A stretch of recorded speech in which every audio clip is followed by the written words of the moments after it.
If you're seeing the X.com or Twitter error in 2025, the quickest fix is usually very simple. In this video, I'll show you exactly how to troubleshoot it step by step so you can get back into your account fast. And if this tutorial helps, make sure to hit the like button and subscribe for more quick tech fixes and software guides. First, check whether you have a VPN turned on. If you do, disable it completely before trying X again. Sometimes X can block or misread your connection when a VPN is active, so turning it off can instantly solve the error. Next, on your keyboard, press Ctrl, Shift, and Delete at the same time. This opens the browser data clearing menu. From there, make sure you clear your cookies and cached files.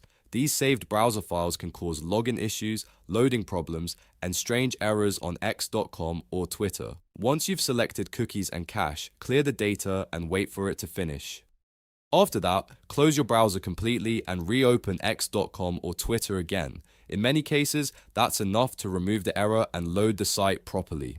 So just remember the two main fixes: disable your VPN if you have one on, then clear your cookies and cache using Ctrl, Shift, and Delete. If this worked for you, don't forget to like the video, subscribe to the channel, and check out more troubleshooting guides for quick fixes like this one. Thanks for watching, and I'll see you in the next video.